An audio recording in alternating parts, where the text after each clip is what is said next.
Hey guys! So we finally have a trailer for the Super Mario Brothers movie, and I am so cautiously optimistic about this film. You guys have no idea. I feel like no matter which side I land on, and heck, even if I land in the middle after watching this trailer, I feel like I'm gonna get a barrage of comments telling me I'm wrong, and probably a barrage of comments agreeing with me. I think people are already not excited for this, cautiously optimistic like me, and then just like that. It is probably most likely for children, although hopefully.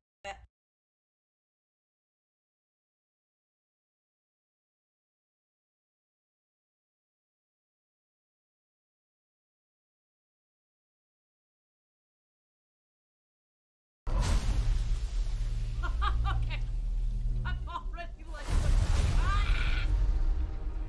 Oh my gosh, the fireballs! Oh, and the story,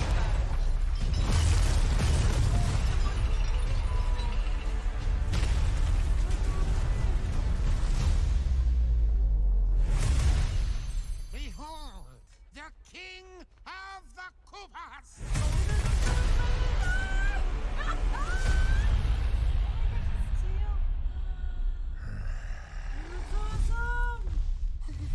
How's it gonna sound? Ah! They're so cute! Open the gates!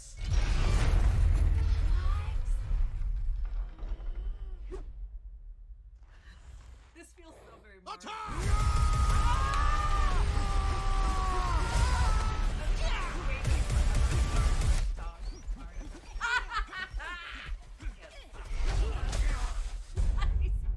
That is but a taste of our fury. Do you yield? I do not. Oh, he's good. He's good as that.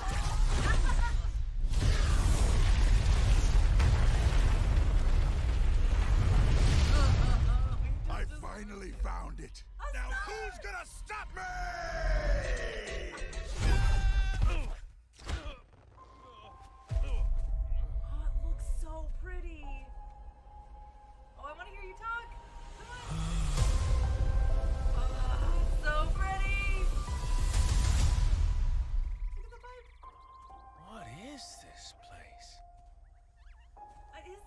His voice isn't bad. Do not touch that mushroom, you'll die! Oh, I'm sorry. That one's perfectly fine. Come on, Mario! Mushroom Kingdom, here we come!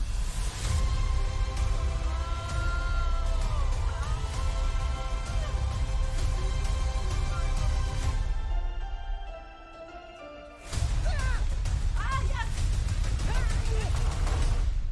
Oh, we didn't get to hear him. That's Charlie Day. I want to right? thank all of you I for think being Charlie part Day of this. is the voice of.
Okay, I don't know if this is gonna work tonight, but we'll give it a shot. So,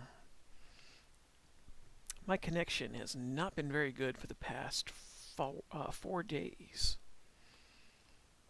Not entirely sure why. I've got some rough ideas.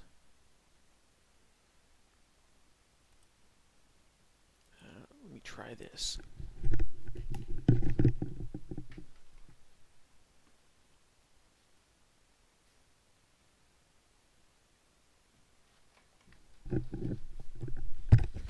Because it would be nice to stream for a little bit and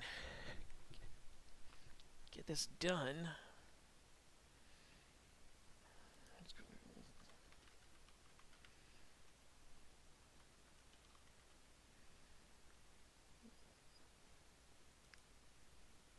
This is irritating.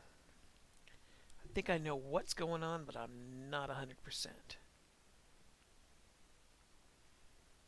But either way, so I'll show off a little bit of the tune. This is episode 2. And unlike the other stuff that I've, get out of here, Microsoft Edge. Ugh. Unlike the other stuff that I've shown, this one is now mostly finished in terms of animation and sound. The tune itself is only about halfway done, though. I just did all the sound sync and everything else the other day.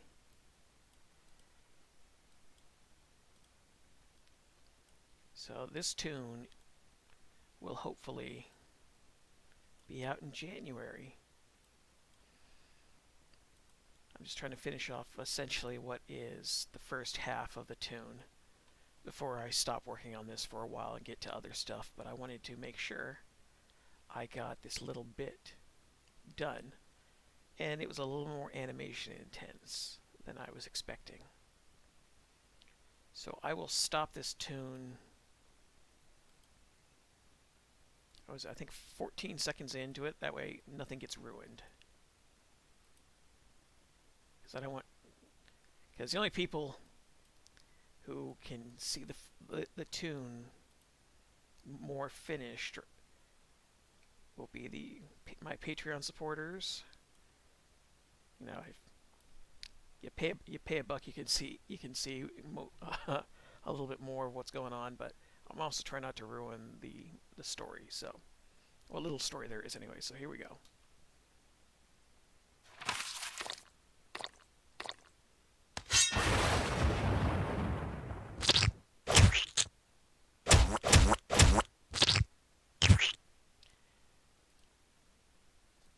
Okay. That's all I'll show. But I'll let you watch it again.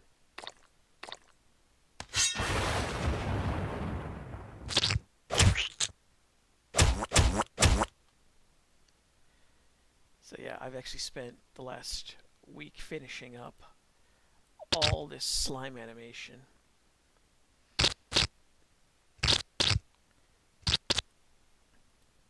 I'm actually really happy with how this part came out. Here, let me get rid of the background there so it'll play at the proper frame rate. Because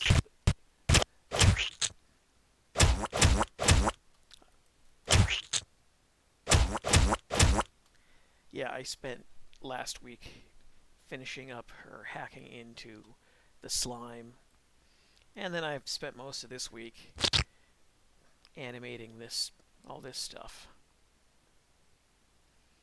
Came out pretty good. Oh, damn it. Try not to show everything. But yeah, so far it's coming out pretty good.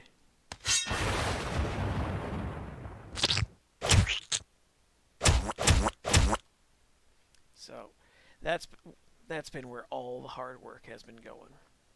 So my brother has headed home headed home earlier today. So he was over here visiting my father, and I got to have a little bit of time off from doing cooking, cleaning, and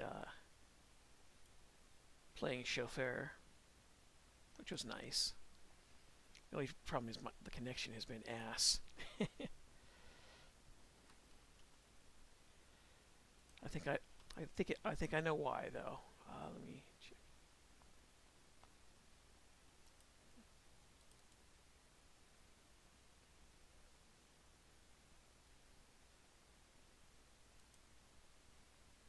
So I think I metered my connection.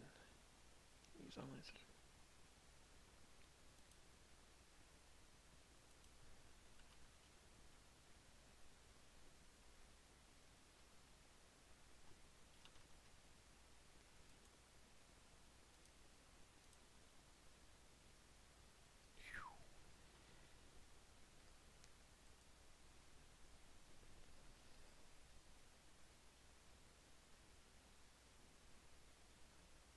Okay, damn it.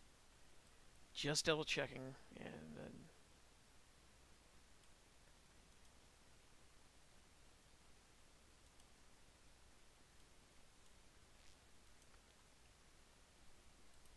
ugh. Yeah. Oh, I'm dreading the internet bill, but it's okay. My brother was showing my father a bunch of stuff on Amazon Prime. I don't use Amazon Prime or watch any of their stuff, so.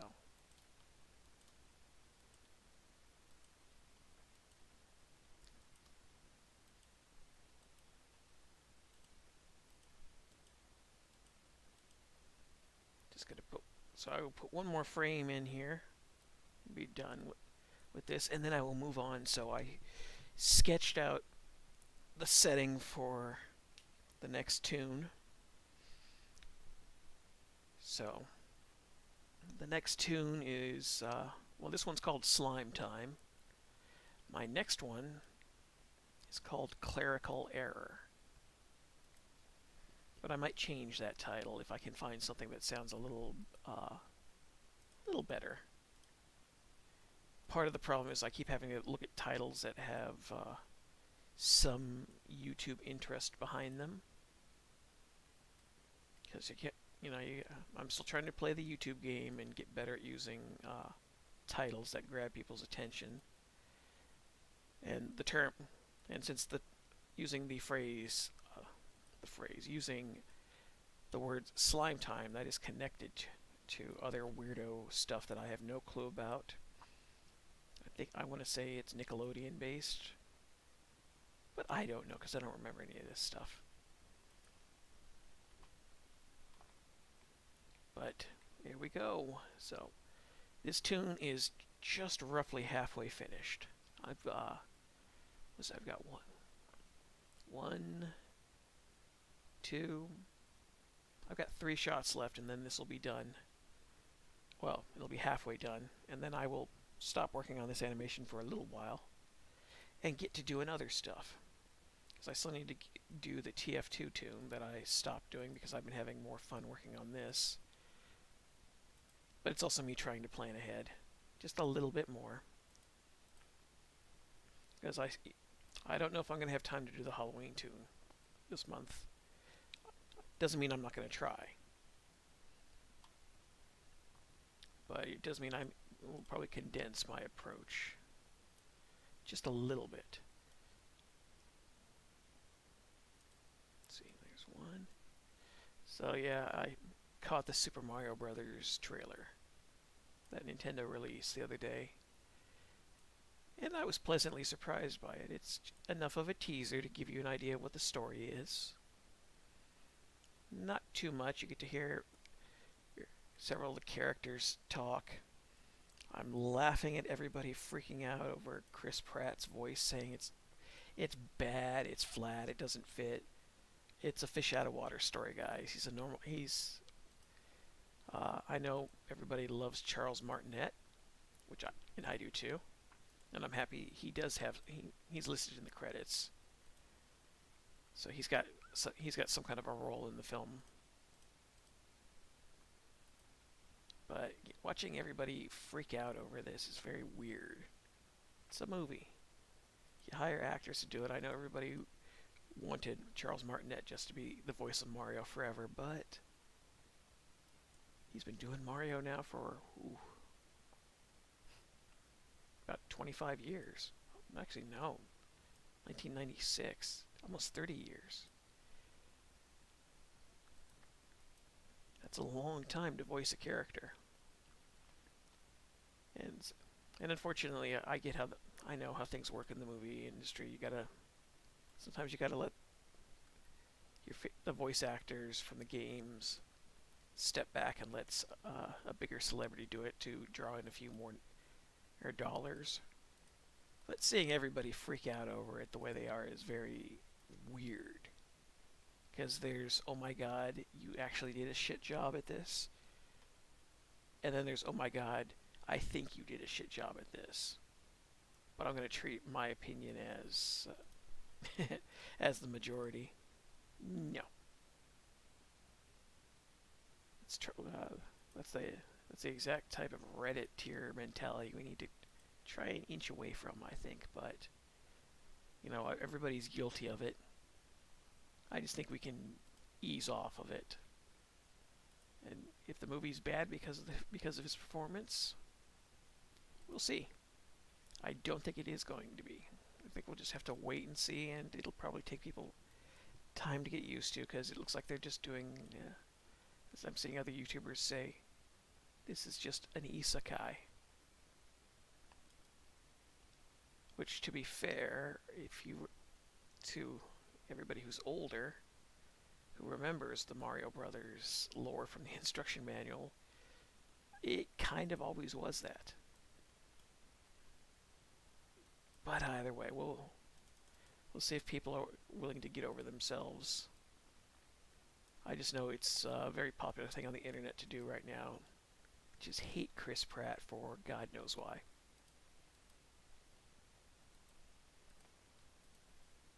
So, I don't know. I'm just jabbering and trying to figure out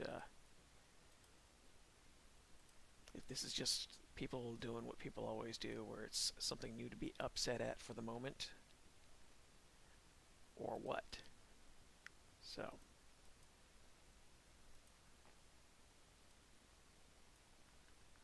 kind of makes me wonder how much they're going to hate the other voices in the film, but we'll see. But either way, it is really freaking cold here in Montana. It's like winter's it's going to hit us early this year. Because it is, 7 in the p.m. right now. Excuse me, 7 p.m. It's 8 p.m. right now. Let me go to weather.com here and double check, because I know it's below 50 right now. Whew. It's 48 degrees right now. And it's getting to be down to 37 degrees at night. It was 31 degrees last night.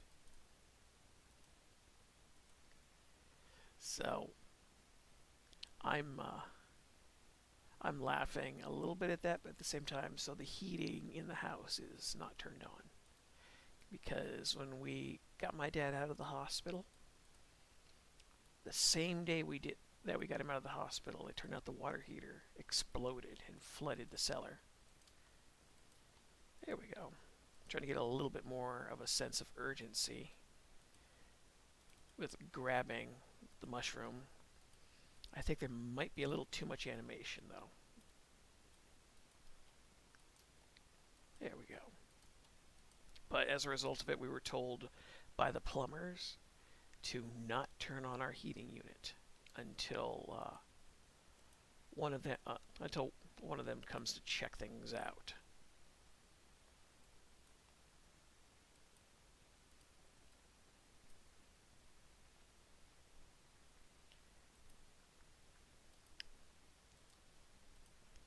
But yeah, watching all the people react to the Mario commercial, the Mario trailer was kind of fun, just because it is and isn't a new movie IP. But I think after all these years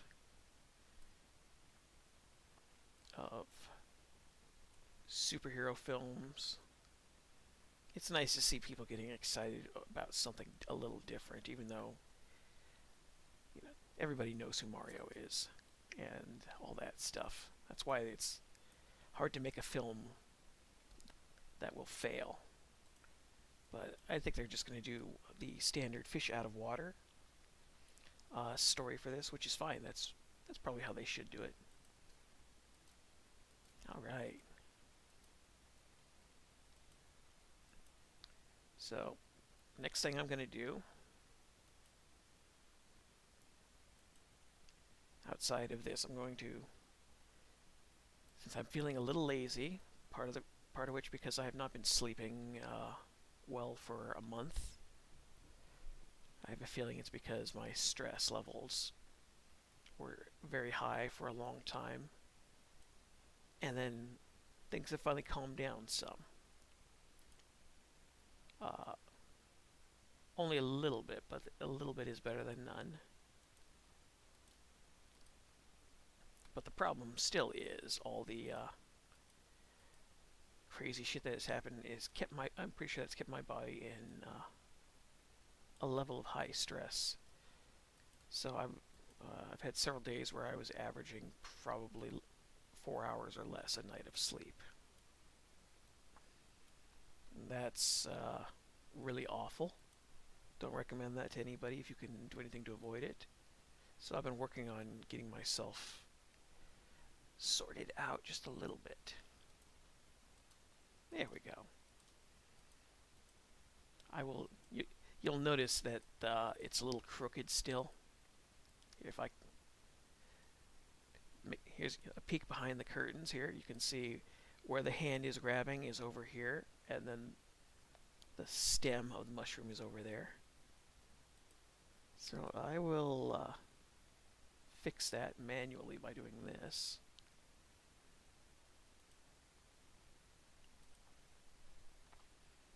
And I may have to do a few other tweaks to that.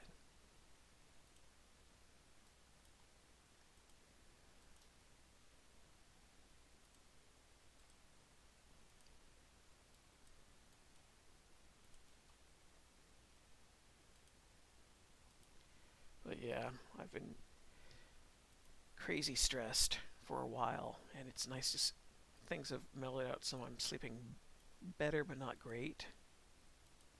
I've still got to work on that. Part of the problem is me realizing that the reason I haven't been sleeping wasn't due to just one thing. If it was one thing, then it'd be an easy fix, but it had to be a bunch of things. So,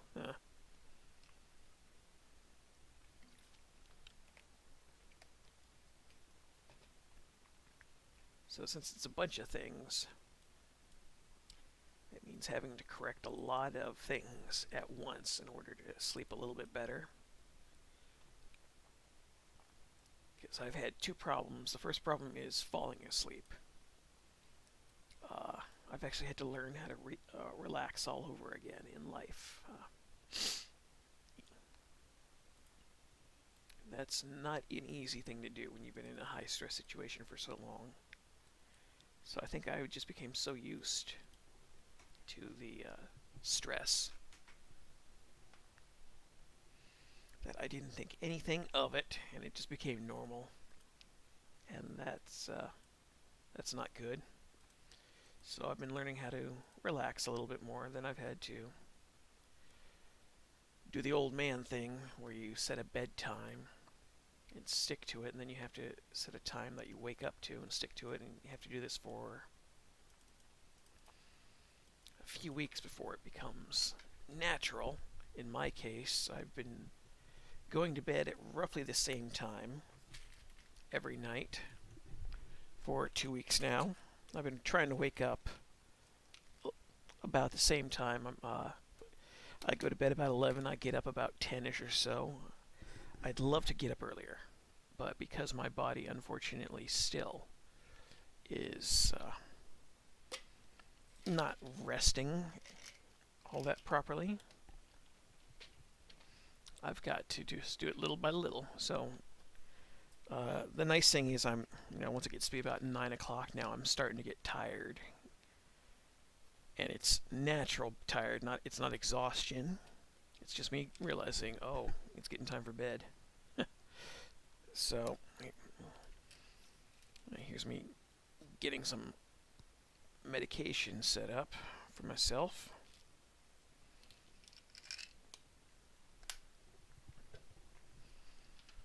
And some of this is my melatonin and pills for sleep, because that's kind of how I've been doing it for right now, anyways.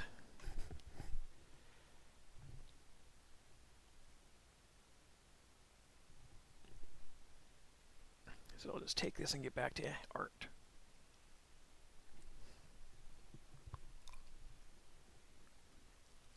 Ugh.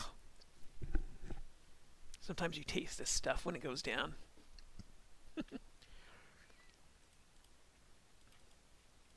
Oh, cat wants in. I better let her in. You little beast. No, you're staying in. So, things are changing around here at home for me. I'm no longer going to be the only one taking care of my folks. So, for better or worse, my little sister's moving in with her family. And that means that's extra help taking care of my father, even though it's less room in the house. Because now it's going to be me, my folks, and then my sister, brother-in-law, and her 3 kids. And they're going to be staying for a little while, probably until early spring. Kitty, psst, psst, psst, psst. Hey, you settle down. You want it in.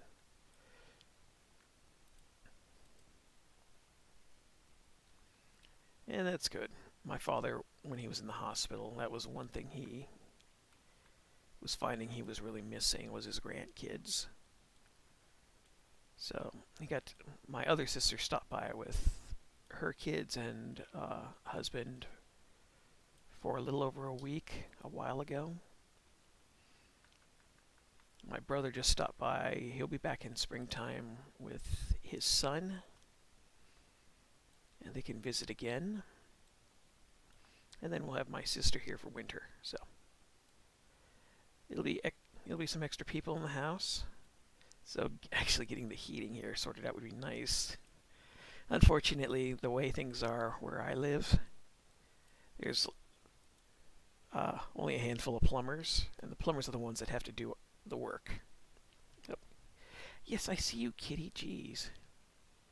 Yeah, this is the naughty kitty.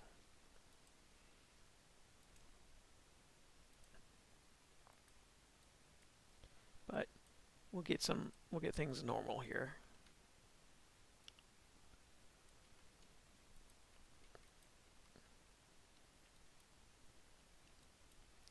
But yeah, once I finish this shot, we will get started on the next episode.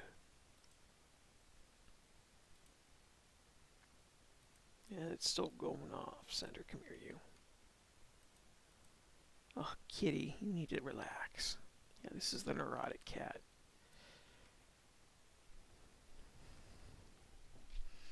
So it'd be nice to get some heat, to get the heater working again, but until we get the okay. Because it's an old heater, and the way things operate around here is you gotta wait for the plumber to give the okay. Kitty, hey. You want it in. You settle down. Yeah, she wants the run of the house. Yeah, last week she caught a mouse. Come on, kitty. Here, you can sit on my lap. Last week she caught a mouse because we had a mouse sneak in. And then this week she caught a cricket. So she's very proud of herself, but she's still a stinker.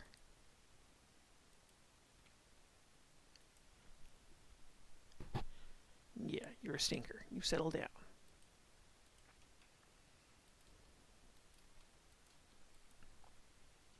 Go on, settle down. Jeez. Neurotic cat.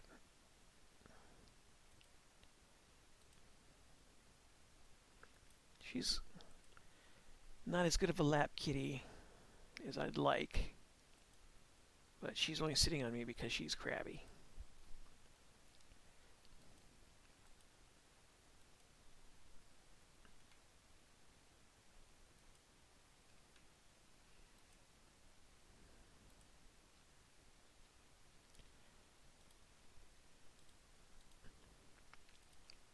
I'm trying to plan out stuff for next year because I'm a little bit behind. I should be almost finished with the TF2 tune that I started, and I'm only like halfway finished with it. But I had to take some time off from working on that and work on this, just because I realized how much bigger this tune was getting, which means I had to give it more of my time. Because the other tune is, let's see, 1, 2, 3, 4, 5, 6. It's like 6 or 7 shots only. It's a short, much shorter than what I normally do.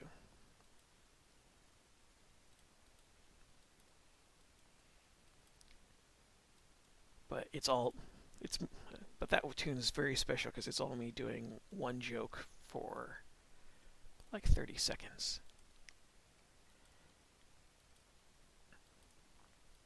Okay, very good. So let's see, this stops right there.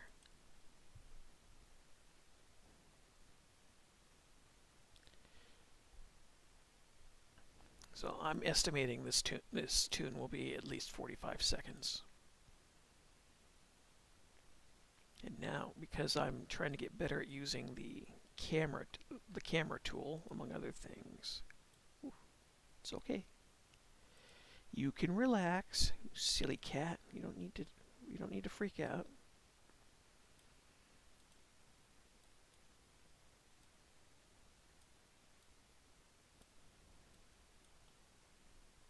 There we go. There's one. Gotta add one more frame here.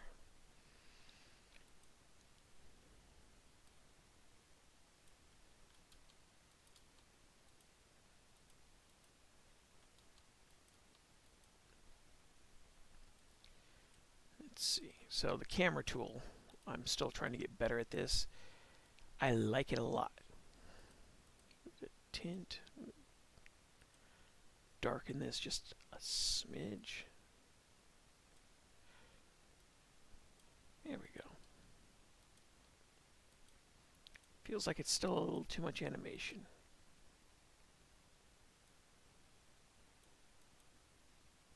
But I will correct a few things before I finish up with the shot entirely. Because we've got a little bit of crookedness right there.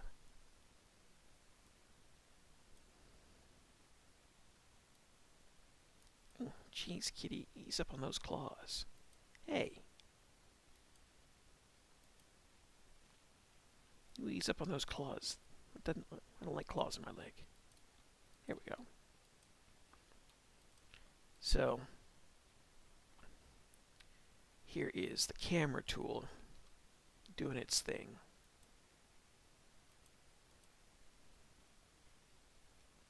And this allows for much smoother movements than how I would normally do stuff, so I don't have a problem with that.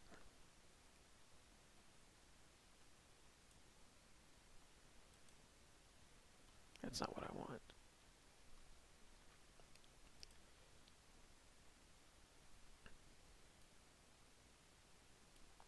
Close. Come here, you. And then blip.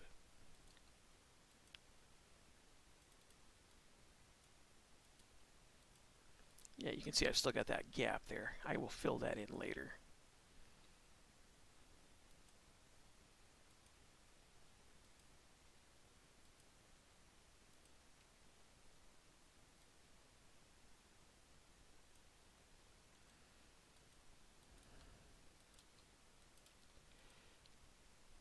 And the way to speed things up is to use less frames. So,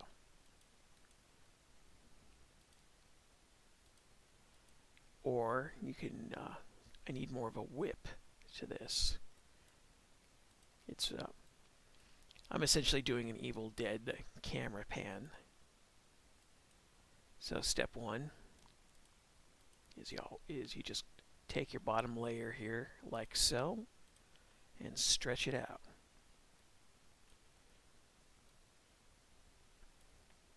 are. Oh. Kitty, relax, jeez. I don't mind her sitting on me, but damn, I don't like her claws in my leg. She's real bad about that, too. So I will add a little bit more here so I can get a little bit sharper spin.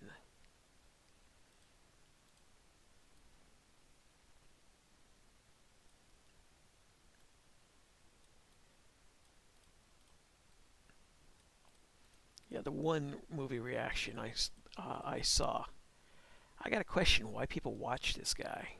Just because he's gone from being kind of amusing to just taking a dump on everything. It's Your Movie Sucks.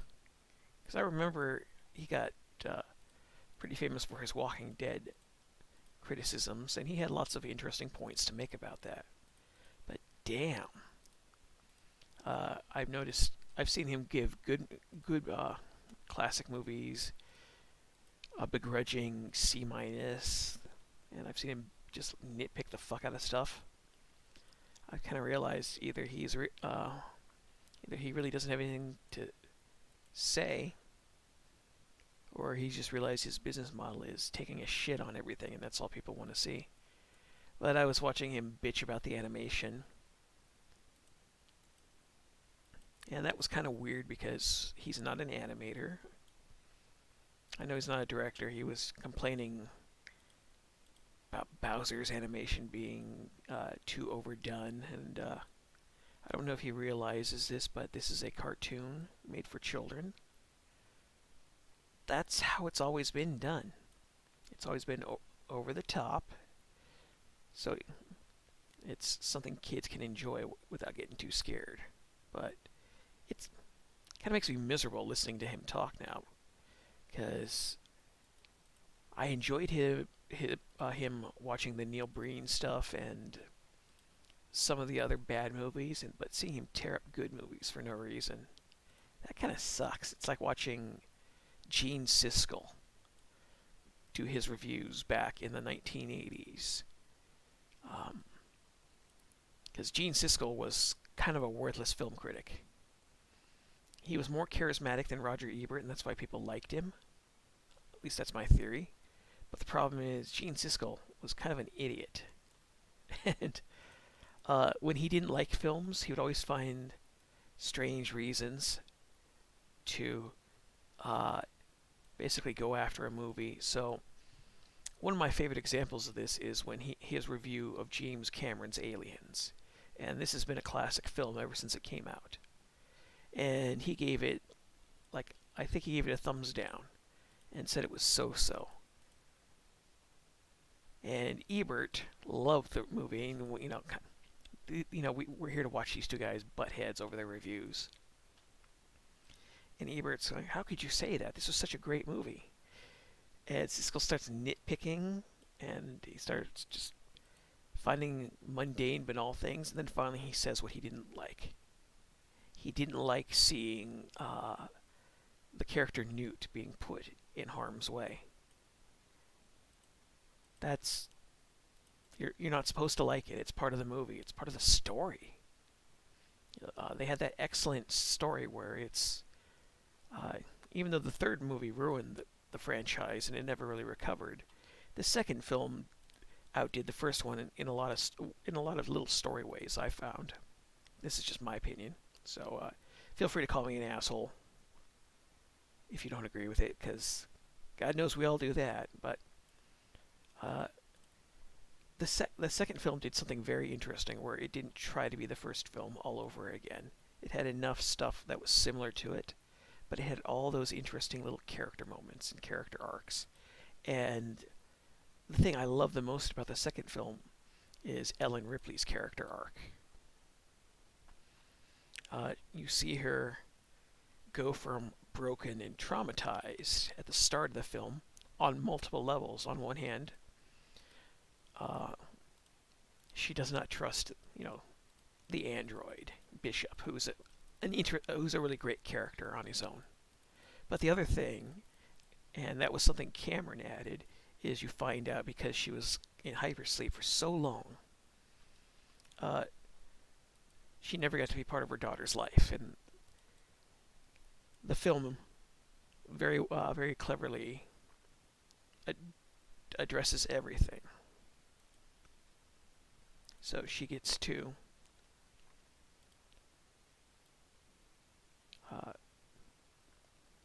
learn to trust again, or at least learn to have some trust in androids because of Bishop.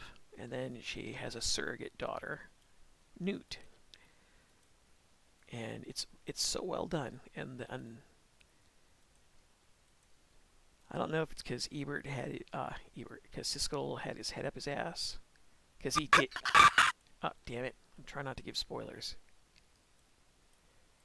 I don't know if it's because he had his head up his ass, which is a probability,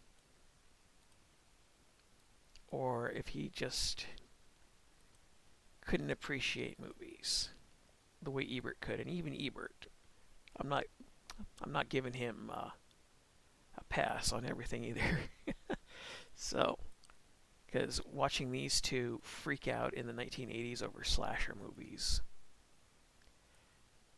was really pretty painful to sit back and see, because they would dismiss films.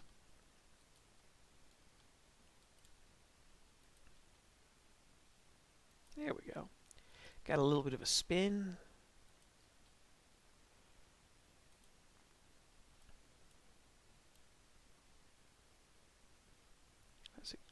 Oh.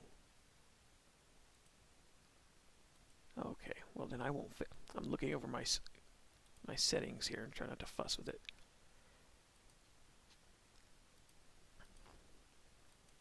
I'm gonna have to adjust her hand grip one more time, because it's not fast enough.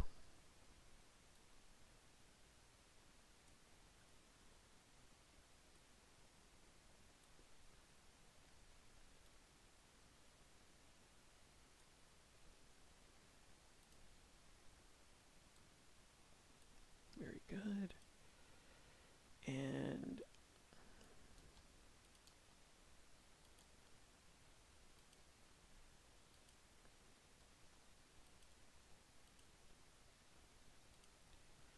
let's try slowing this down just slightly.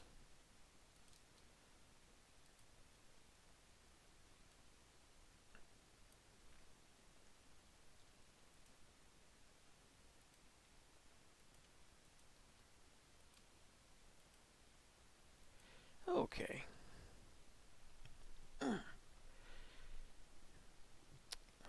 Yeah, kitty, I know. Can't help it. I got a stiff back.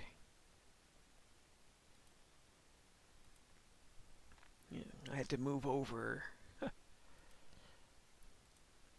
Give my room up. So I'm in a smaller room.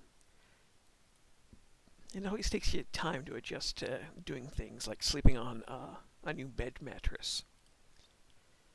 But here we go. I gotta add just a little bit more detail here.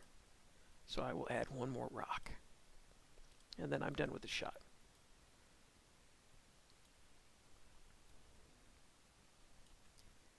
Yeah, I'm starting to worry more about the future of cinema these days. Not just because I'm the guy on the outside looking on the inside who wants to get something made to share it with everybody, but it just kind of seems like that's an excellent way to put it. It seems like we're seeing a repeat of the 1980s video game crash, where there were all those consoles out there, and there were so many bad games for all of them. There you go, kitty. And as a result of it, people stopped buying. And I'm kind of looking at everything that's happening now in the world of cinema. I'm kind of thinking, I think we're going to see this again. I think people are just going to stop watching movies. Because I've already seen some of it. You know, the superhero films are dying little by little. It's a shame. Because I do like superhero films, but damn. There's so many bad ones out there. And Marvel and DC have just saturated the market for the last decade. So, it's kind of their own fault, though. Because they've been letting too many subpar writers sneaking in the writing room for whatever reason, and they're not doing good jobs.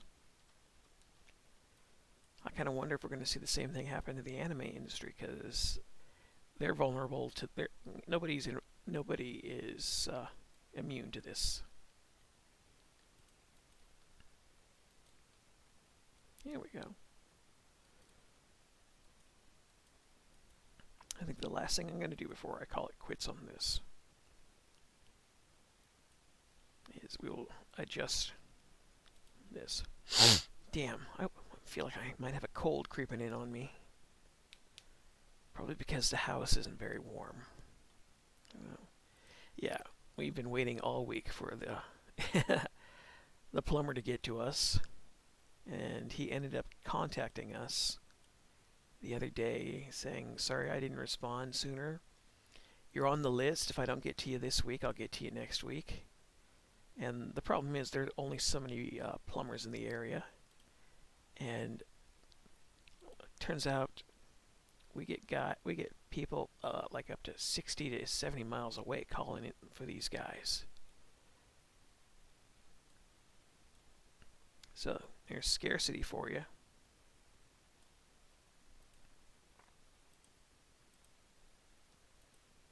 Here we are. But thankfully, like I said earlier, things have finally calmed down just a little bit on my end. My father's blood count has improved, and it's stabilized to where it is. And his kidney function has improved slightly.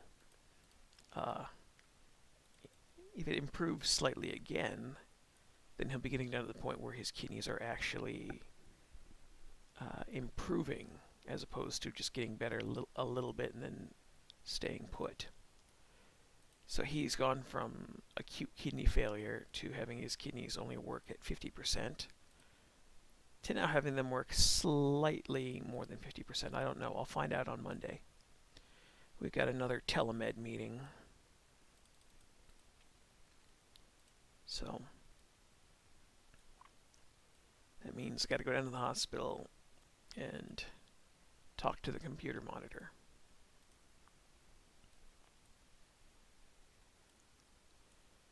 Yes, I see you, kitty. You can stay put.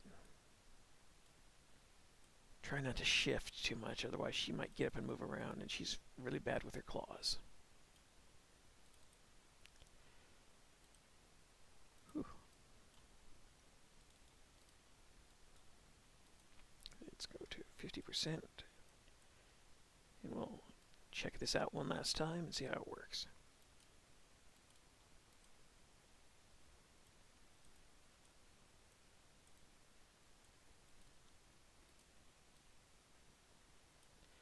A little too much. I got to adjust this slightly.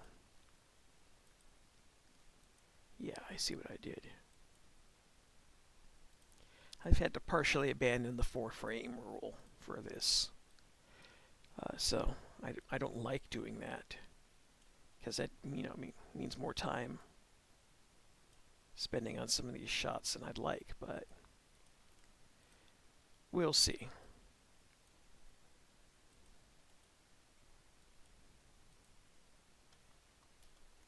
Here we go.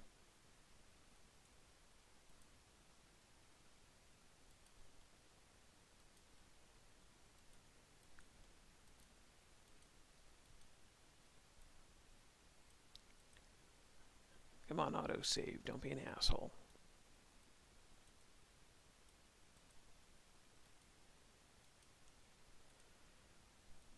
Oh, yeah, I should probably correct that thumb before I call it quits tonight on this.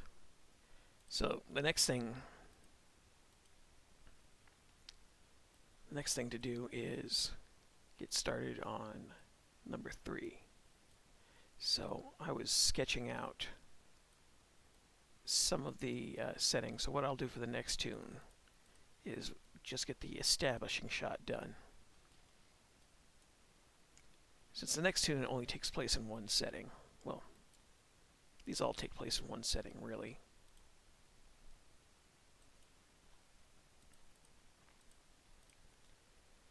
But the one setting is going to be inside Garish Green's house, where he's healing people. Which reminds me, I need to come up with some kind of a healing religious symbol. I don't want to just use the cross if I can avoid it, but we'll see. There. Okay. That's done. That's been one of the easier shots to pull off. I will be selfish and make one last change. Come here, you.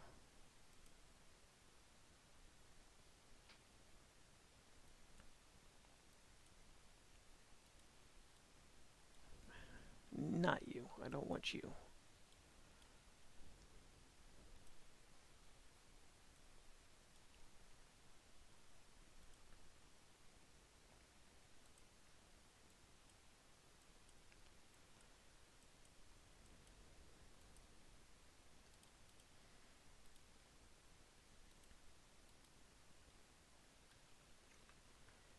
I'll just recycle my little grass graphic there. Okay. Done.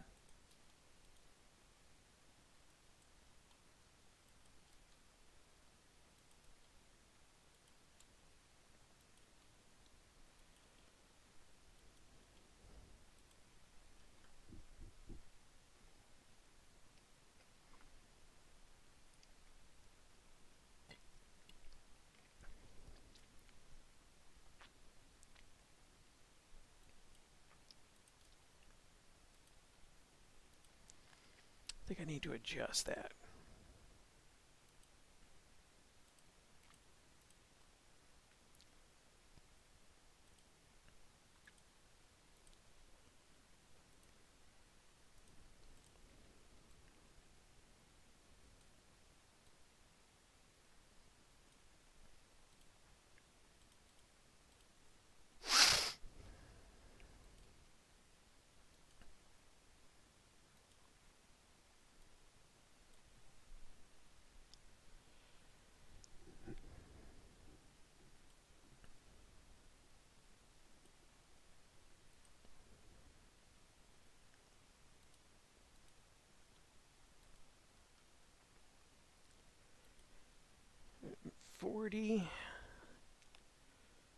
So before I do anything,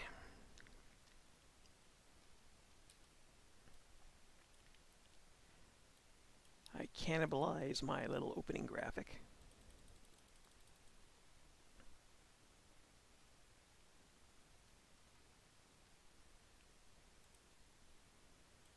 So that's all this.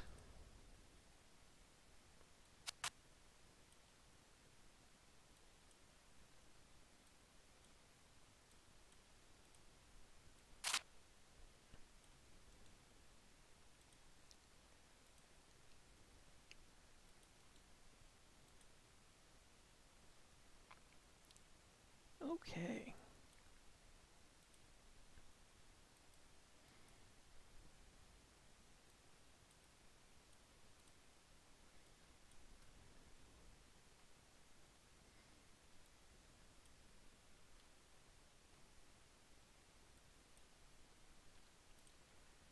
And I gotta get rid of the title, because this doesn't have a title right now. So I'll just, oops. I will just get rid of this for the moment.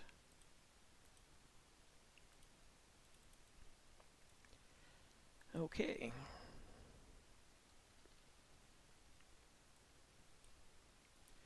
So in this next tune, Garish Green is, I guess, a little bit more of the antagonist than he is a protagonist, because he's meant to be clueless.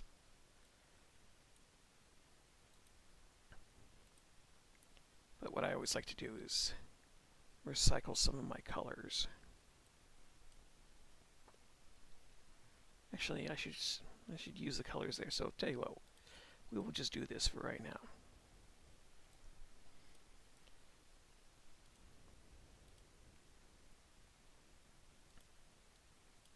No. Go away.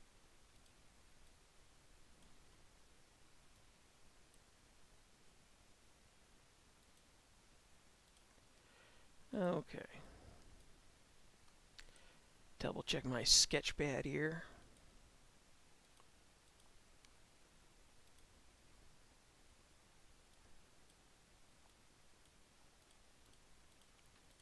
So I try and cannibalize. I try and recycle this color here. This is my color for doing the outer layer of characters and graphics. And oh, kitty, settle down, jeez. Yes, I'm sorry. Ugh, I shifted and startled the cat. That's why I've got claws in my leg.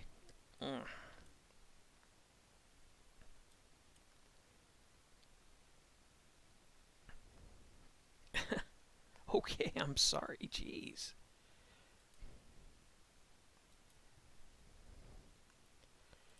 Yeah, I had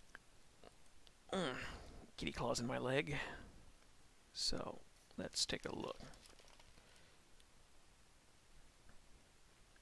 So essentially what I'm doing for this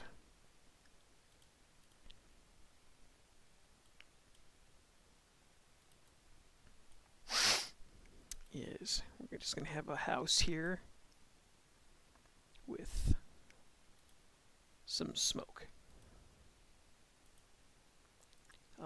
We'll have some smoke coming out of the chimney, but I'm not going to animate that right now. First things first. We just put the rough template down. Oops, damn it.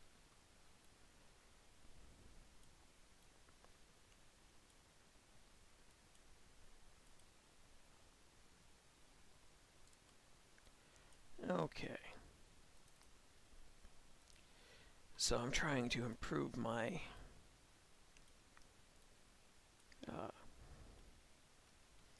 my line work on this a little bit. So all this shot is going to be is we will have a house atop a small little hill like so.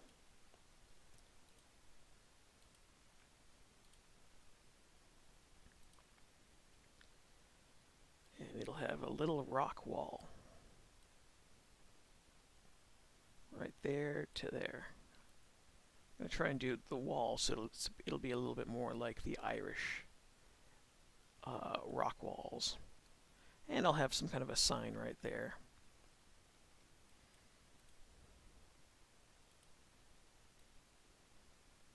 I haven't figured out what it's going to say yet. I was just plotting this out in my head the other day. So I have to come up with some kind of a slogan there for him, I suppose.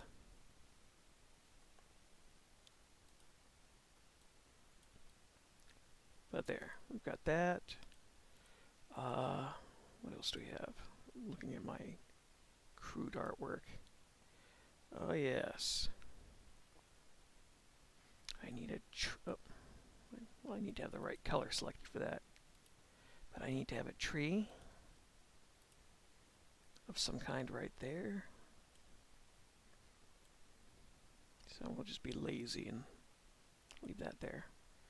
And then a well right there. Oh, no, not right there. And then his walkway path. So this is my crappy storyboard. But it's just laying out a very crude template. Let's see. All right, now the fun part.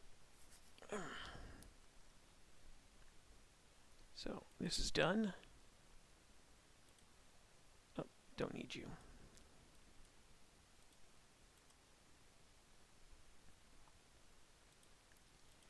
Okay. So, like I said, I'm going to try and get a little bit better doing the lines. So, that means if I zoom in, I've got this zoomed into 120 right now. This is on 2.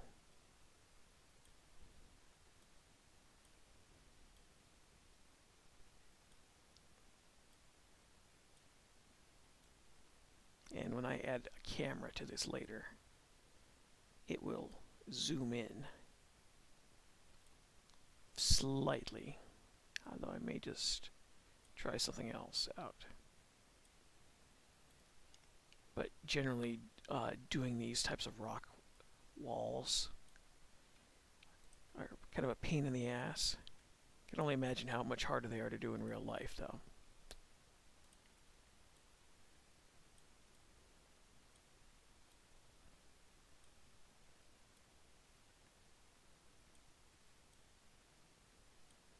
There we are.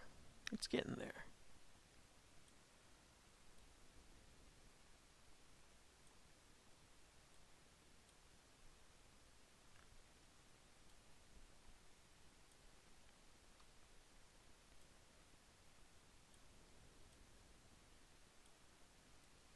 Very good. Yeah, normally I would try and make these all look jagged and a little bit more square. But I don't want to do that. Trying to keep the more light aesthetic of all this. And it's a lot more work. Not that it isn't worth doing, because it absolutely is. It's just very time consuming.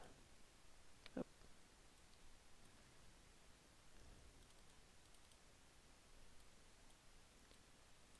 But yeah, this is the first shot on the third toon. So what I'm tempted to do next year, if I can get my 3 toons for this series done before the year's over, I need to have another 3 toons done of something else. And then that's half a year's worth of work done. And I can do 1 toon a year, a month, which is a lot better than what I'm doing now, which is 1 toon every few months. So I can give you guys a little bit more content and get a little bit better animating, because I really need to get better at this. It's the planning ahead part that's always a challenge,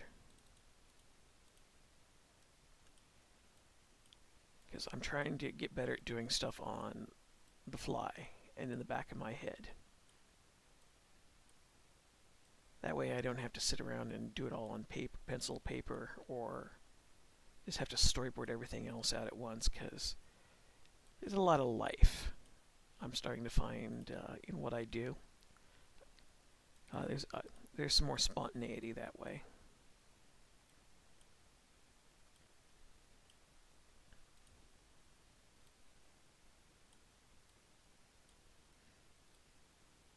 Yes, I know, Kitty. I'm sorry I squished you.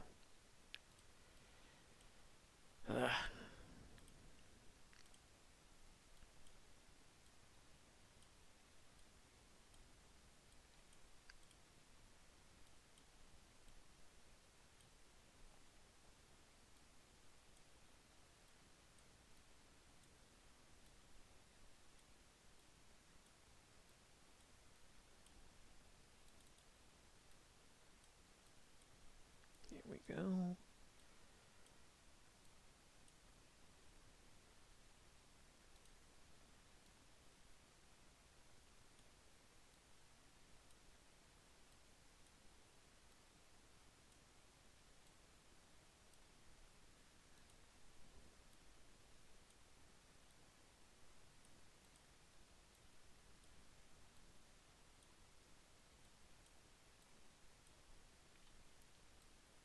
Okay. I'm also trying to ease off on recycling all the assets that I've been using. So for two tunes, my backgrounds are, whoa, mostly, god damn it, the same trick. Very simple, only 2 colors. And then I add an outline there, so I'm trying to get a little bit better at doing, just basically, instead of recycling, it's just getting better at starting over. Every tune you do your graphics kind of the same way, but you don't reuse what you've already done. You have to do it, you have to redo it. And I'm trying to really push myself on that.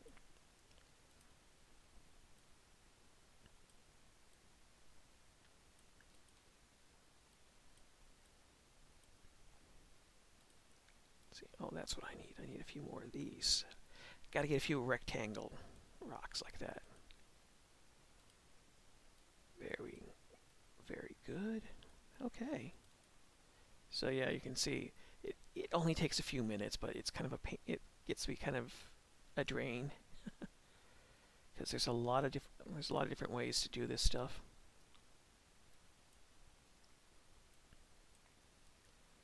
But this is simple, and you'll notice this all looks a little bit too much the same here. So to get around that, I will just do this.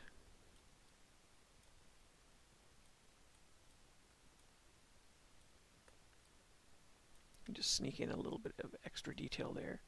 And then the last thing I was going to do was put in one of these right there. Just so it breaks up the little pattern. So I'm going to try and get back to writing out a big project for next year.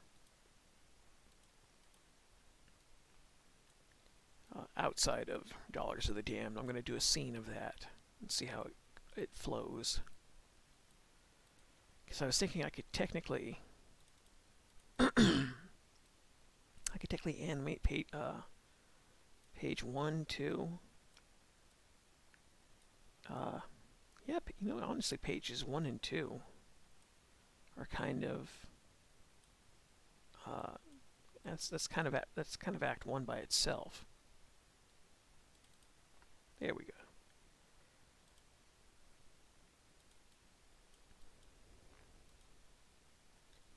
Let's see. Oh, no, I don't want that. I want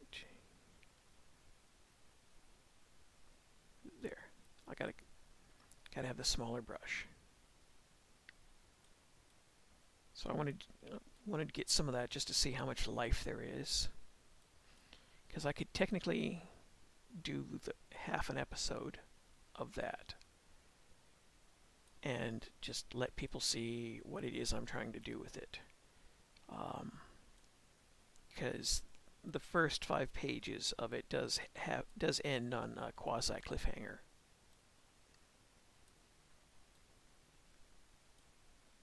Also ends on a joke, but it's me trying to gauge how well I've done, because my script got accepted at another contest, which is always nice. I just keep wondering if I've done a decent enough job, because I was hoping to maybe have gotten 3rd place by now or something, which is admittedly that's very hard to do with just a 10-page script. But I was able to pull off a few honorable mentions with that same script. I've just ironed out a few more things. So I need to start storyboarding that again, and I was rethinking my character designs I've got, since I have all of 2 characters properly designed right now. How many characters do I have in this story total? Because I've only got a few. We'll save that. Sheena, Wolver, Daisy, Jim, Denai. 6, 7. I think I've got 8 characters total.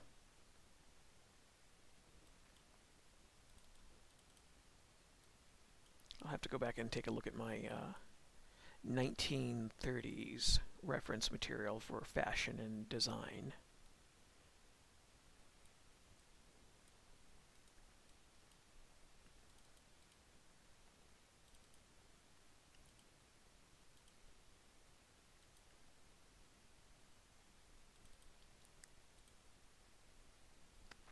But I'm really trying to think of some ways to get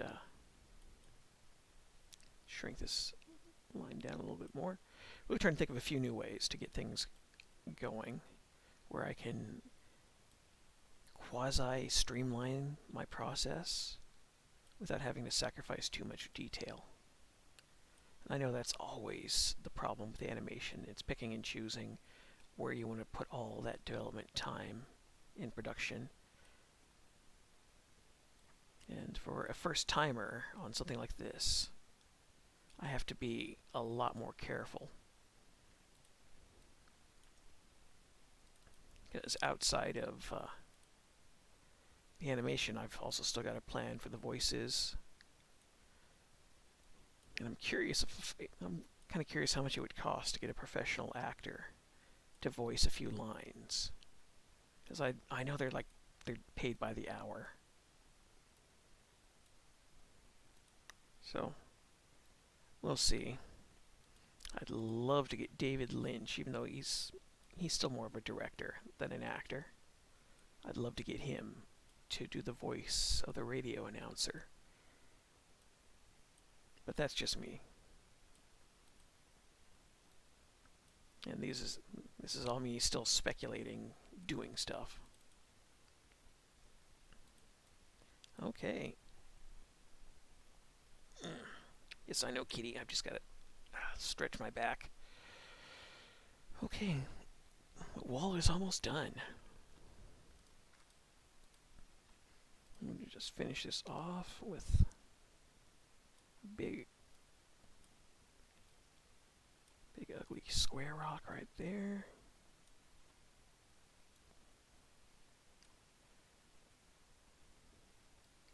And then I need to put one of these in.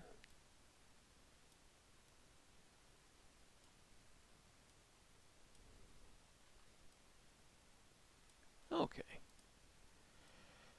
Phew, very good.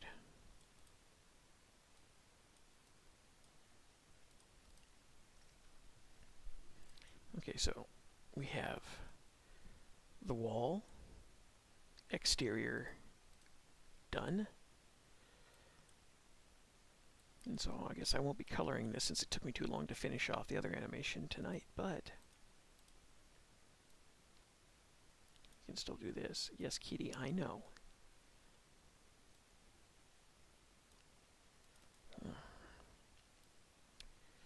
Yeah, if I don't pet her enough, she starts to shift on me.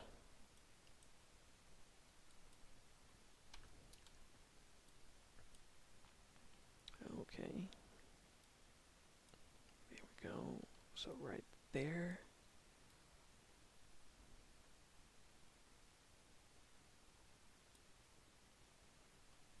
No, I think that looks, yeah, there we go. Okay.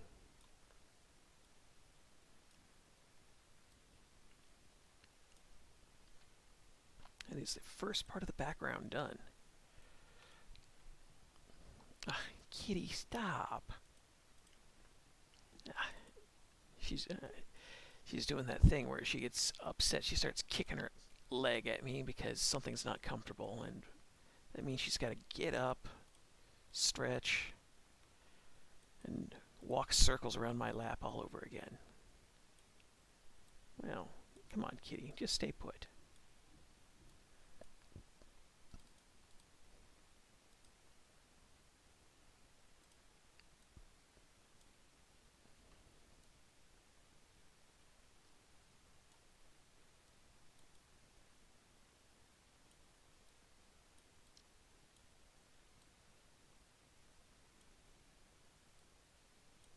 Here we go.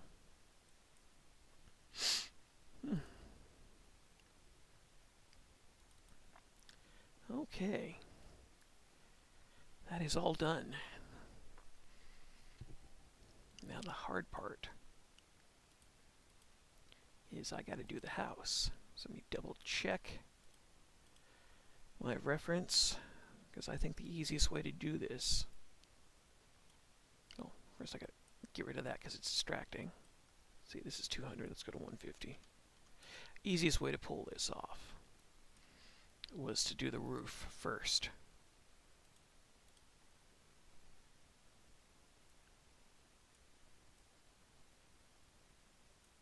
Oops. There we go. That's what I want.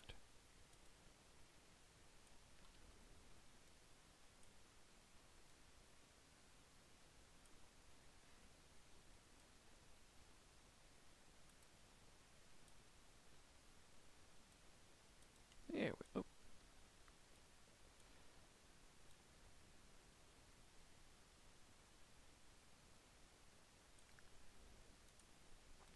Yeah, I was really gutted the other day when I read the news that Kim Ji, damn it, I've always been terrible with his name. I think it was Kim Ji's son. He was an amazing artist, and you could see his streams on YouTube and everything. He died at 47 of a heart attack.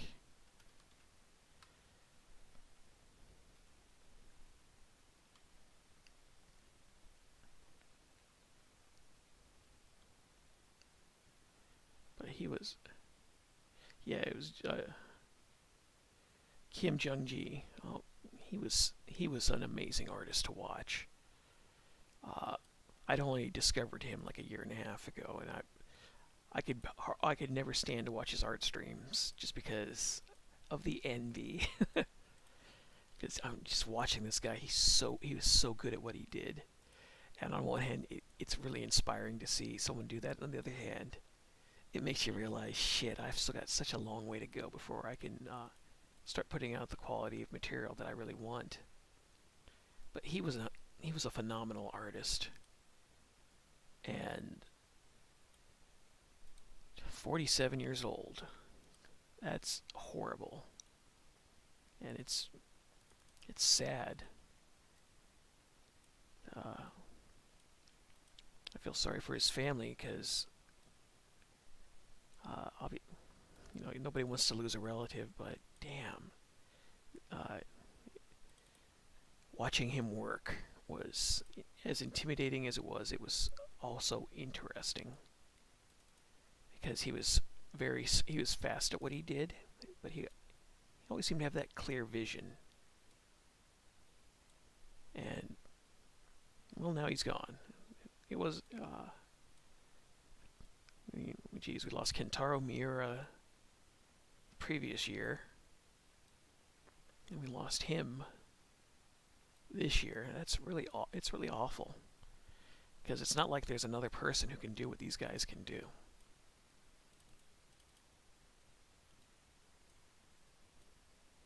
But at the very least, I'm happy that he got to see people appreciate what he did, and he built up an audience, and he was able to provide for his family.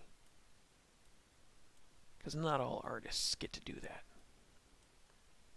Or or in my case, some of us, when we actually hit that area where we could do that, we fuck it up.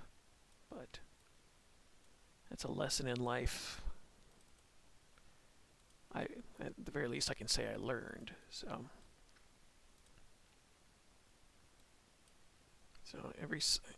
I've got the usual Halloween problem.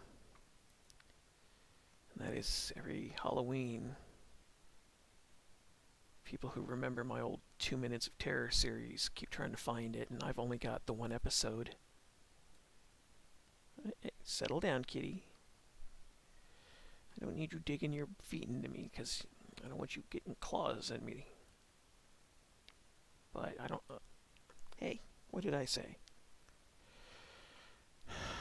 Kitty, stop it. I'm going to chase you off if you keep this up. That's bad. Passive-aggressive cat.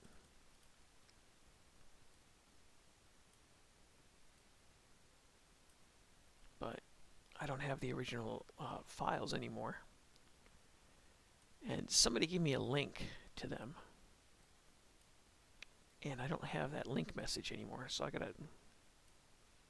I remember posting it publicly for somebody who asked for it. And now I don't remember where I posted it, so I've got to go find that out now.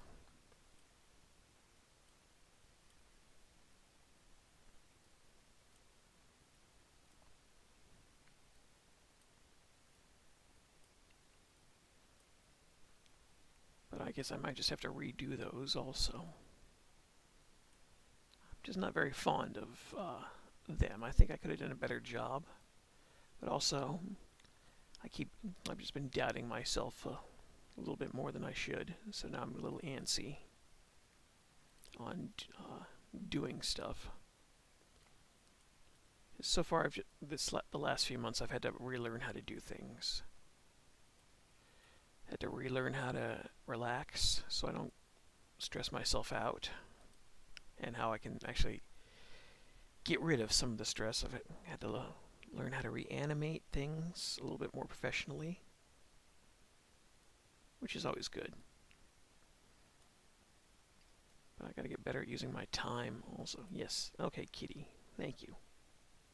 That kitty had enough, so she hopped off. I know she just wants more food, though.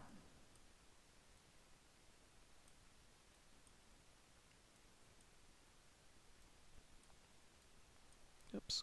Come on, you. Thank you.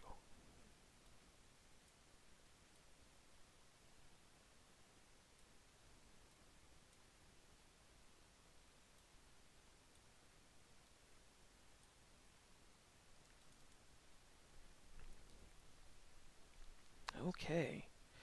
The roof is done. I didn't add the chimney yet, but I'm not gonna.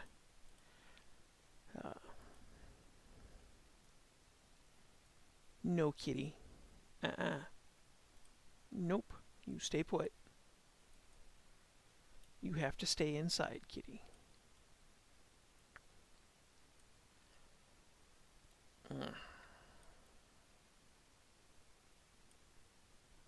Yes, kitty, I know. You want food, you want to run around and go have adventures, but it's getting close to bedtime.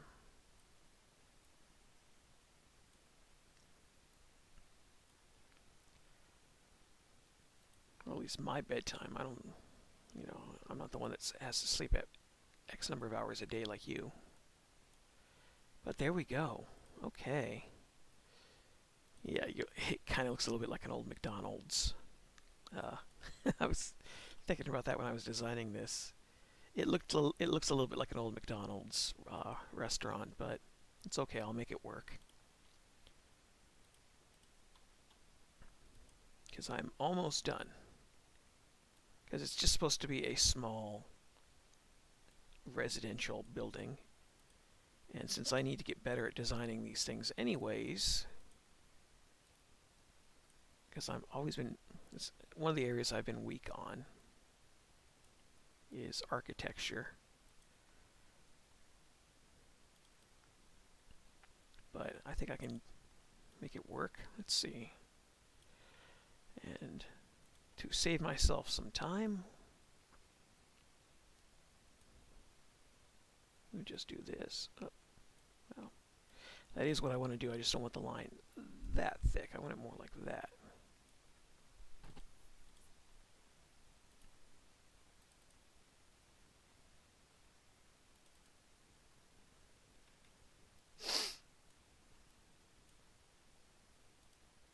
Very good.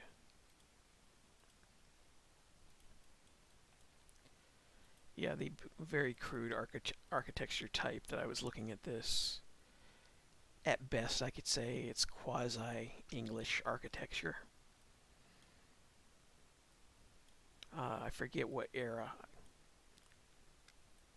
but it's an era I've partially memorized some of the very basic architecture design principles of this, but it was all for the indoor stuff, not for the outdoor stuff. But I always thought it had a real nice look to it. One of the things I really am trying to also do is I've been studying the old medieval art in transcripts and things like that to get a better idea on how to draw certain things, just because they always had such an interesting style to them. It's really fascinating, I find, how some of that stuff, even though the proportions would be very off and they were usually kind of terrible, in just because but they could always capture the moment, and I liked that. Kitty, stop picking fights with the other kitty. Come on, stinker. There we are. So, at the front of the house. Oh yes, got this last part here to do. So yeah, as I was sketching this out on my sketch pad, I kind of realized very crudely that I've essentially just got somebody here living upstairs, and then downstairs is where he works. Even though he's meant to be a clueless character once I get around to animating him. But I essentially had an idea for this episode while I was waiting in the hospital with my father. It was like 3 weeks ago. We had to wait about an hour to hear back from the oncologist regarding whether he could get his shots. And kitties, stop. You guys are such brats. Hey. Stop it. Really. Don't give me that look. Stop picking fights, you dope. But we were stuck there waiting for about an hour. And my father is asleep in the chair. It's a comfortable chair, so I'm stuck there sitting in the uncomfortable chair waiting. And all we got to do, we're just waiting to hear back from the oncologist on whether or not he can have his stomach shot. And just kept waiting and waiting, and as this is going on, I was kind of just piecing together this little episode there about it was one of the worst parts of healthcare, which is when they're running tests on everything, and you're stuck sitting there waiting to find out. But in the case of people like my father, when they have to sit there and wait weeks to get some information, that's time he doesn't really have. So while you're waiting, the problem is getting worse. And it's a little twisted, but there's a humor in that I thought was pretty funny. And that's where I got the idea for episode 3, which doesn't have a lot of action. It probably has a little bit more than episode 1, but not as much as episode 2, because even though I'm halfway done with that episode, animating that slime monster has been a pain in the ass. Just because I have to really be careful. That's where I'm trying to follow the 4 frames of animation rule for certain things, but because I had to animate a meme face, a classic meme face, and make it jiggle around because it's slime, that was crazy. That actually took me 2 days. Now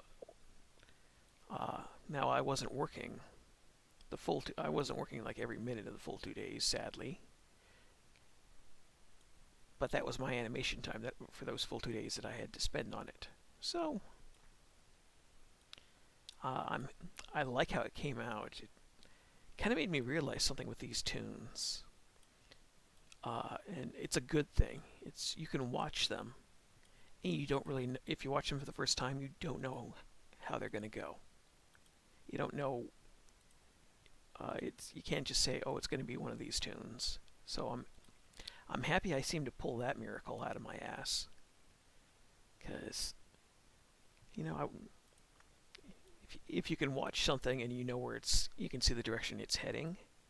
Sometimes the journey is more important than the destination, but I want to be better than that. The only downside is I'm still, doing short tunes, and so over the course of 30 to 40 seconds, you don't have a lot of time to go very far. So I have to make what I do count. But I liked that I couldn't really pinpoint what direction the tune was going while I was watching it, just because it's weird, but it's the right kind of weird. Because it's supposed to be internet weird. I'm trying to get better at that. Because let's face it, the internet has a special type of humor about it that Hollywood doesn't understand. That's why shows like Smiling Friends have succeeded the way they have. And that's fantastic. I'm also happy to see Newgrounders make it big. Maybe one of these days I'll get fortunate enough that I can put out something like that too. But I have come to the conclusion the only way I can do that is by doing more fan animations. I know, Kitty, you want your food. You have to wait. So that's what I want to try and do next year. I will try one fan animation for next year to see how things go. No Resident Evil parodies like I normally do, but something a little different. I think I might try that Castlevania tune idea I've had. So I had an idea for... it was through music, because when I listen to music, that's where I get my ideas from. Sometimes I see images to go with them, and action sequences as well. And that's an easy way to get invested in your own material, when you can start seeing it come to life in your own head. But I wanted to do... this was long before they did a Castlevania anime, which, I'll be honest, I didn't really like. I saw Season 1 3 times before Season 2 came out. And the first time I saw it, I was really impressed. I thought, wow, they did it. They pulled this off. It was pretty well written. The characters are pretty memorable. The monsters are pretty good. It's nice to see them using classic monsters, and cool. But then I watched it a second time.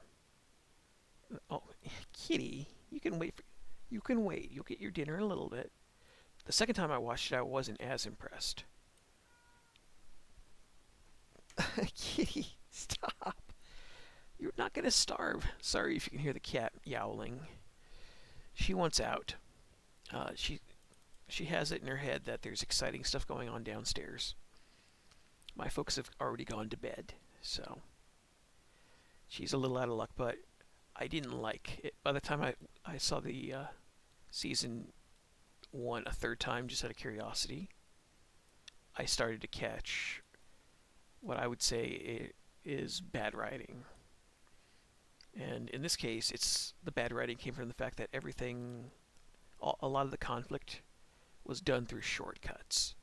So, and I know they only had 4 episodes, and you got to make the most of what you got.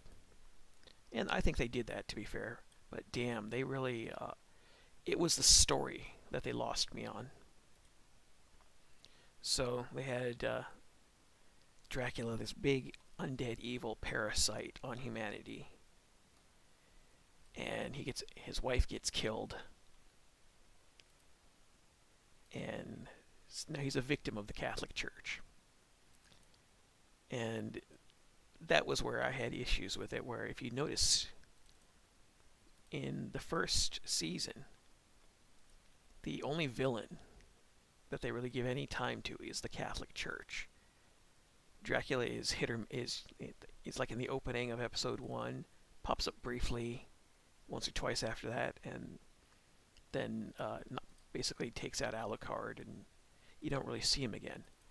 But you've got a big parasitic undead monster, and rather than make him the proper evil of the series that he's supposed to be, they make him kind of a side character.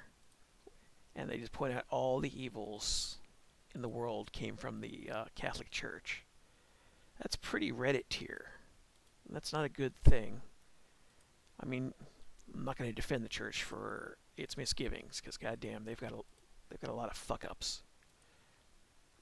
But you can do something more than that. So I had my idea for what I was going to animate, I was just gonna do my own thing. I was going to have Simon Belmont pop up to go fight the Count because his time has come. And I play a little fast and loose with some of the lore, just because I think I came up with something passable, but the general idea of there having to be Belmonts to take out the Count and the evil and all that stuff, I tried to think of a reason why, and so my idea was very simple. You have the battle between good and evil, where you've got the Belmonts are good and the Count is evil. These are both the champions chosen by God and the devil, just to see, just to see what's stronger, and that ties them both to forces outside of their control. And the thing is, for what I was doing, because I'm trying to write this a little bit, when I was writing some of this, it was a little bit more like an actual movie, so I'm trying to tap into some of that 1980s grittiness that I grew up in. But I had a nice idea where this animated short would be like the first 10 minutes of a movie, on and or about. So it's your inciting incident. When Simon goes in to face the Count, he's greeted by the Catholic Church. And there's an army of thousands of them, of these church members there. They're there to enter the castle if he fails, because generally anybody who goes in, all of his ancestors who've gone in to fight the Count haven't returned. Very few of them have returned, and if they do return, they're not in good condition. So if he fails, they have to go in, and they're God's backup plan. And then the gates open up, and they're greeted by Death, who's the gatekeeper between the worlds in this case. And he tosses out a head to Simon, and the head is one of the guards that was there to take care of his wife, because he had to leave. He's the son. The idea is that the Belmonts are actually the descendants of Longinus, and Longinus was biblically, he was the Roman soldier who, when Christ was crucified, he was the one who stuck a spear in him to make sure he was dead. So I just took a little. I had an idea. I was like, okay, what if that's a sin that this family will forever have to pay for?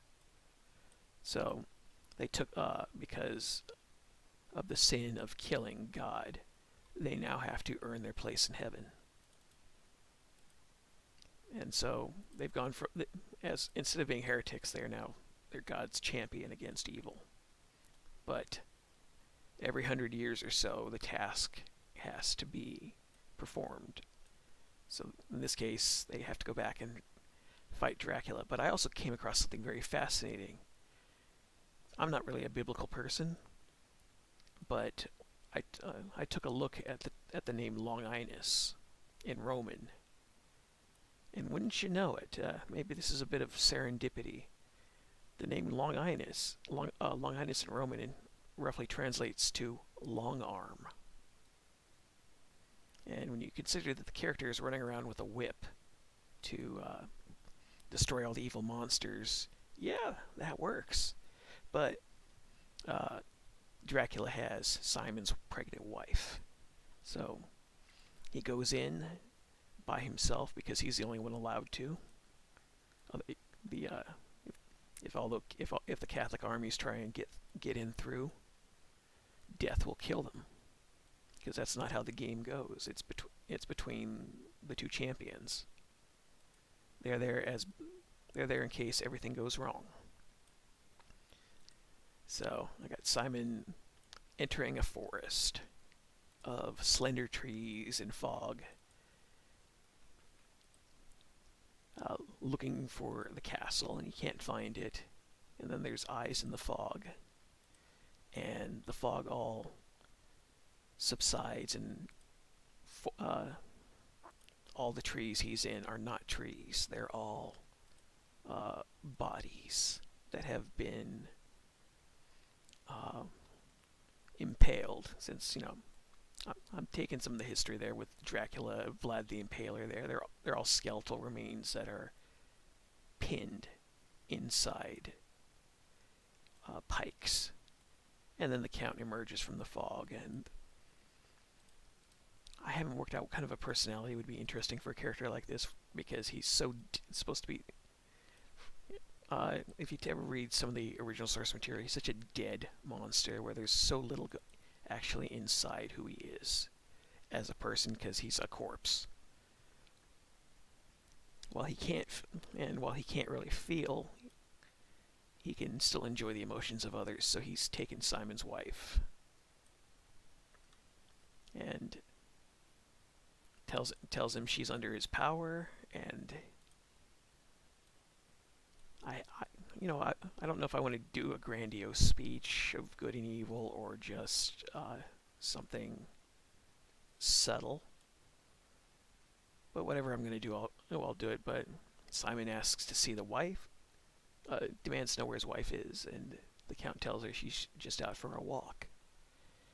And she is out for a walk. She's out for a walk atop a watchtower. She's walking down the bridge of the watchtower, and the bridge stops halfway through, and she's been hypnotized, so she just keeps walking regardless. And so Simon rushes in over to try and save her, kills all the monsters there. When he gets up to her, she's at the very end of the bridge, and she falls. He catches her with the whip, and she starts burning, because the Count bit her and turned her into a vampire already. And so he's just killed his wife and his child. And then the Count says it's basically time. Now it's time for the game to begin, or I'll come up with something better than that. And then the rest of the fog dissipates. They're right in front of the castle, the drawbridge. The castle opens up, and that's where it ends. And I thought that wasn't a bad little story. I don't know how to animate it just yet, but I was gonna do my own thing, because Simon knows that with all the weird ass lore that I had, it's a suicide mission to go in there and take on the Count. But it's either you do that, or you don't get to go to heaven. So he's paying for the sins of his father. And the Count is a character I still don't even know half the shit I would do if I ever wrote a feature based off this. But a 10 or so minute episode that could be a little gothic, a little bit like the old Universal horror films that everybody has had the pleasure of growing up and watching. I'd love to take some of that, and then toss in some of my own lore, as well as the biblical lore, where at the very least it still matches some of what the game had. Oh, damn it. But I think I'm going to try and get that one done. I don't know how long it would take, because I'd only have to design a dozen or so characters, and that's real time consuming. Because I also got to get the backgrounds done right. But it's a wild idea that I've had sitting in my head for probably 12 years. And it gets me sad, because I get these ideas, and they've got some life to them, and then I don't do anything with them. And that kind of burns me out just a little bit,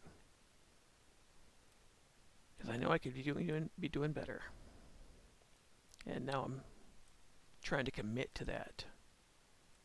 Well, I don't know what you guys think, but I think that would be a pretty bitchin' internet video to put out. Just like an 8 or 9 minute movie pitch. And even if it probably wouldn't go anywhere, and that's fine. But as long as I got my pitch out there and it's animated well and it's told well, then I'm happy.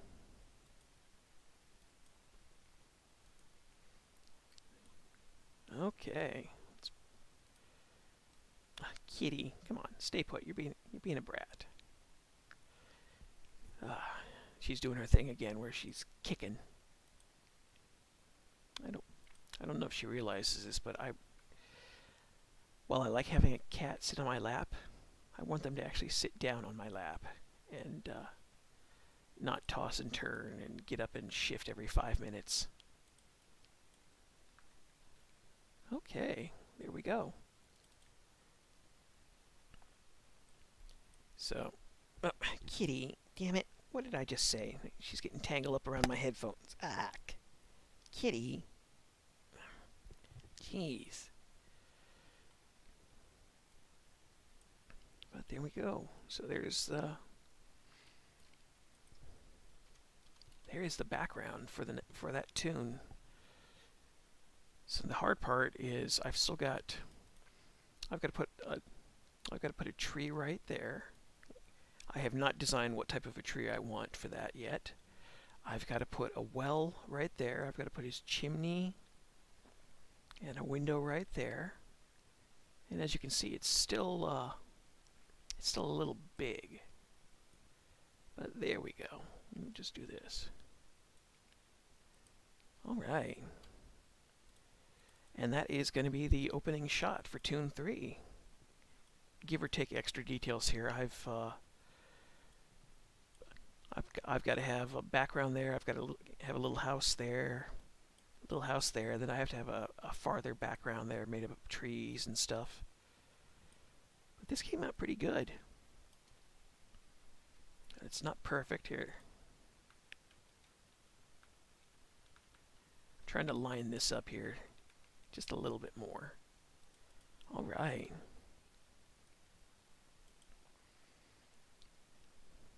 Screw it. Since you guys have stuck with me and listened to me ramble so much, here, I'll show you this before I finish the stream. So this is episode 2, Slime Time, and I'll show you this without trying to remove the first joke. The first real joke. It's what I spent the last few days animating, just trying to get it right. Because animating slime is a real pain in the ass. Because I haven't animated a slime monster in forever. But I got it to work. So I don't have any music for this. It's got it is sound synced, but it needs music. It'll need some voice acting from my voice actors when the time comes. But for right now, it is what it is. So here we go. Double check that. Okay, it's good. And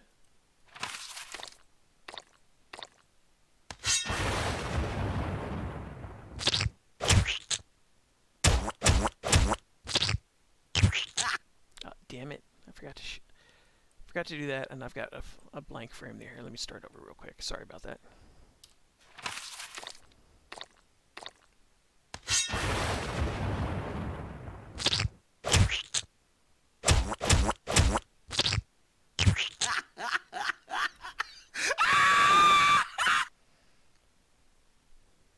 And then she grabs for the mushroom. Yeah, animating this last moment here. This was not easy because I had to match it to Flipogram's laugh. And the basic animation for this also took a lot of time.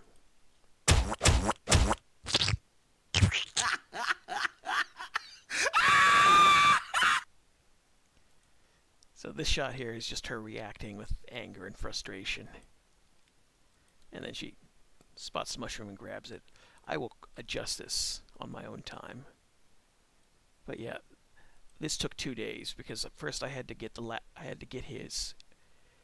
troll face animation down because there's the initial laughter.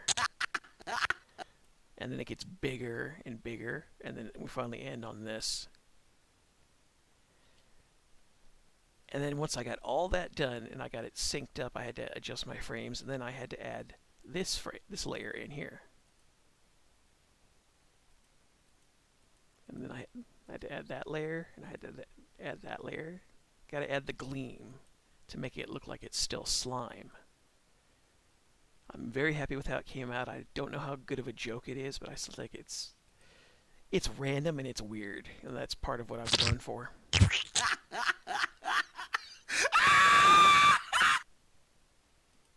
Oh, I can also do that.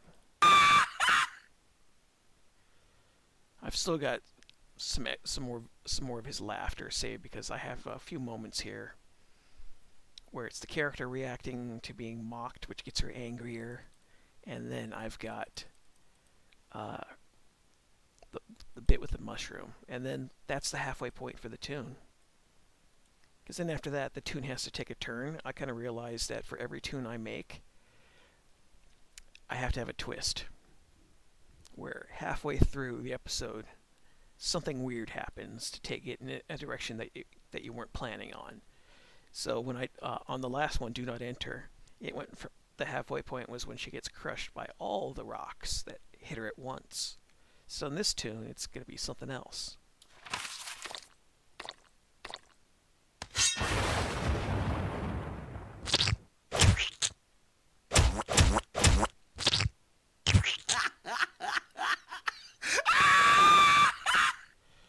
I was originally going to have another face pop inside his mouth, but I thought the UMAD felt more appropriate.